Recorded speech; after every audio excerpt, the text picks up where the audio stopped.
American ചരിത്രത്തിൽ പോലീസിനും ഡിറ്റക്റ്റീവുകൾക്കും ഇന്നും ഒരു ചോദ്യചിഹ്നമായി അവശേഷിക്കുന്ന നിഗൂഢ കൊലയാളിയാണ് സോഡിയാക് കില്ലർ.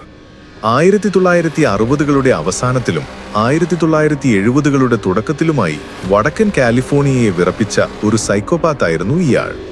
1968 ഡിസംബർ 20-ന് വലയോയിൽ ഒരു കമിതാക്കളെ ലക്ഷ്യമിട്ട് നടത്തിയ ആക്രമണത്തോടെയാണ് സോഡിയാക്കിന്റെ ക്രൂരകൃത്യങ്ങൾ ആരംഭിക്കുന്നത്.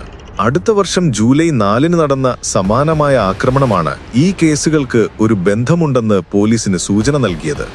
എന്നാൽ ഈ കൊലയാളി കുപ്രസിദ്ധനാകുന്നത് സ്വന്തം ക്രൂരകൃത്യങ്ങൾ മാധ്യമങ്ങളിലൂടെ വെല്ലുവിളിക്കാൻ തുടങ്ങിയതോടെയാണ്. 1969 ഓഗസ്റ്റ് മാസത്തിൽ 3 പ്രാദേശിക പത്രങ്ങൾക്ക് ഒരേ സമയം കത്തുകൾ ലഭിച്ചു. "ഞാനാണ് കൊലയാളി, നിങ്ങൾ ഈ വിവരങ്ങൾ പ്രസിദ്ധീകരിക്കണം" എന്നാവശ്യപ്പെട്ടുകൊണ്ടുള്ള ഈ കത്തുകളിൽ അയാൾ സ്വയം സോഡിയാക് എന്ന പേര് നൽകി. ഈ കത്തുകളോടൊപ്പം ഇയാൾ പ്രത്യേക രഹസ്യ കോഡുകൾ അഥവാ സൈഫറുകൾ അയക്കുകയും അവ പൊളിച്ചാൽ തന്റെ ഐഡന്റിറ്റി കണ്ടെത്താമെന്ന് വെല്ലുവിളിക്കുകയും ചെയ്തു. ആദ്യത്തെ സൈഫർ ഒരു സ്കൂൾ അധ്യാപകനും ഭാര്യയും ചേർന്ന് പൊളിച്ചെങ്കിലും അതിൽ കൊലയാളിയുടെ ഐഡന്റിറ്റി ആയിരുന്നില്ല. പകരം ഇരകളെ കൊന്ന ശേഷം തന്റെ അടിമകളായി സ്വർഗത്തിൽ ലഭിക്കുമെന്നുള്ള അവന്റെ ക്രൂരമായ ചിന്തകളായിരുന്നു ഉൾപ്പെടുത്തിയിരുന്നത്. തുടർന്ന് 1969 സെപ്റ്റംബറിൽ സോഡിയാക് വീണ്ടും ആക്രമണം നടത്തി. ഇത്തവണ കത്തി ഉപയോഗിച്ചായിരുന്നു കൊലപാതകം. സോഡിയാക്കിന്റെ കൊലപാതക രീതികൾക്കും സ്ഥലങ്ങൾക്കും സ്ഥിരതയില്ലായിരുന്നു.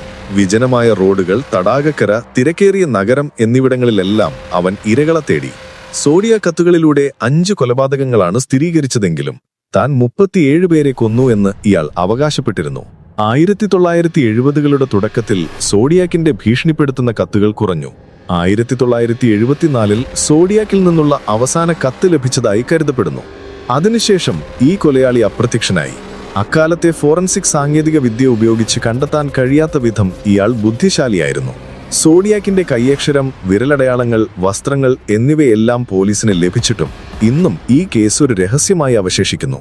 അമേരിക്കൻ കുറ്റാന്വേഷണ ചരിത്രത്തിലെ ഏറ്റവും വലിയ പിടികിട്ടാപ്പുള്ളികളിൽ ഒരാളായി സോഡിയാക് കില്ലർ ഇന്നും നിഴലായി നിലനിൽക്കുന്നു.